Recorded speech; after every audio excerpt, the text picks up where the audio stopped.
ঋণ নিয়েছিলেন ব্যাংক থেকে, আপনার সুদ মাফ। আরে সবুর, সবার জন্য নয়। যাদের ঋণ খেলাপি হয়েছে শুধু তাদের ঋণ শোধের ক্ষেত্রে কোনো সুদ দিতে হবে না, শুধু ঋণের আসল টাকা ফেরত দিলেই হবে। তবে এখানে শর্ত আছে, সুদ ছাড়া ঋণ শোধ করতে হলে এই বছরের মধ্যেই শোধ করতে হবে। খেলাপি ঋণের টাকা শোধ করার পর সেই টাকা ঋণ হিসেবে নতুন করে অন্যদেরকে দেবে ব্যাংকগুলো। এতে দেশের অর্থনীতির গতি বাড়বে বলে আশা করা হচ্ছে। খেলাপি ঋণ কি? খেলাপি ঋণ হলো সেই ঋণ যেটা নির্দিষ্ট সময়ের মধ্যে ফেরত দেওয়া যায়নি বা ফেরত দেওয়া হয়নি।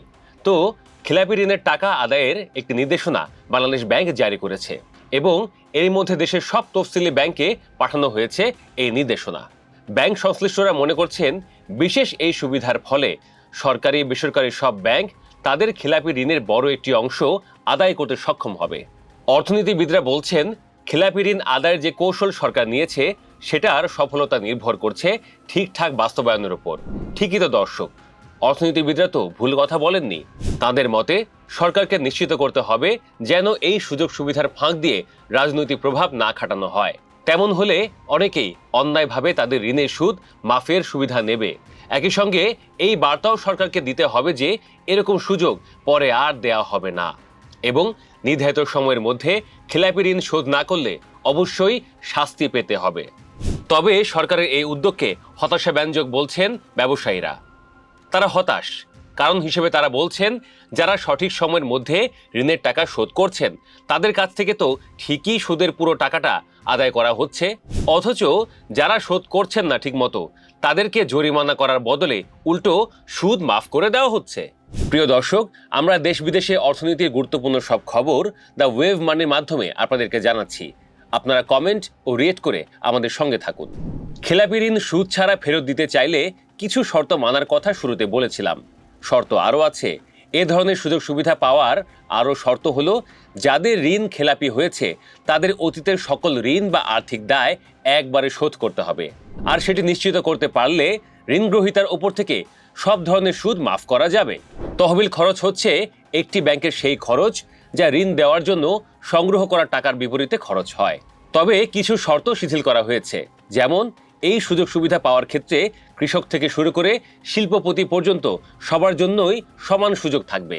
ঋণ 50,000 টাকা নাকি 50 কোটি টাকা সেটার ভিত্তিতে কোনো বৈষম্য করা হবে না, বরং কৃষি এবং ক্ষুদ্র ও কুটির শিল্পের স্বল্পমেয়াদী ঋণের ক্ষেত্রে অগ্রাধিকার ভিত্তিতে এই সুবিধা দেওয়ার নির্দেশনা দেওয়া হয়েছে।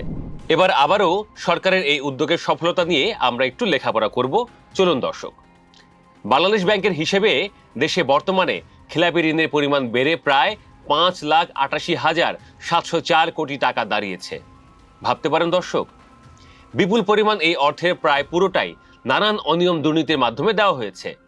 ডক্টর ইউনূস সরকারের সময় প্রকাশ করা অর্থনৈতিক শ্বেতপত্রে লেখা আছে, ব্যাংক খাতের ওইসব অনিয়ম দুর্নীতি করা হয়েছে বর্তমানে কার্যক্রম নিষিদ্ধ আওয়ামী লীগ সরকারের 1.5 দশকের শাসনামলে। মূলত আওয়ামী লীগ সরকারের ঘনিষ্ঠ ব্যক্তি ও গোষ্ঠীরাই ব্যাংক খাতের বিভিন্ন অনিয়ম দুর্নীতির সঙ্গে জড়িত ছিল। 2024 সালে গণঅভ্যুত্থানে শেখ হাসিনার সরকার ক্ষমতাচ্যুত হওয়ার পর সুবিধাভোগী ওইসব গোষ্ঠী ও ব্যক্তিরা দেশ ছেড়ে পালিয়ে গেছে। ফলে তাদের ঋণের অর্থ ফেরত পাওয়া অনিশ্চিত হয়ে পড়েছে। এই অবস্থায় নগদ অর্থ সংকটে ভুগছে অনেক ব্যাংক। এতে ব্যাংকগুলো নতুন করে ঋণ দিতে পারছে না, এমনকি সাধারণ গ্রাহকের আমানত ফেরত দিতে গিয়েও কোনো কোনো ক্ষেত্রে বেগ পেতে হচ্ছে। অর্থনীতিবিদদের মতে, ব্যাংকগুলো বাঁচাতে বাংলাদেশ ব্যাংক সুদ মাফের যে বিশেষ সুবিধা ঘোষণা করেছে সেটা একটা ভালো উদ্যোগ। এর ফলে খেলাপি ঋণের অর্ধেকও যদি ব্যাংকে ফেরত আনা যায় সেটাও একটা বড় সাফল্য হিসেবে বিবেচিত হবে। এক্ষেত্রে বাংলাদেশ ব্যাংকের নজরদারি বাড়াতে হবে।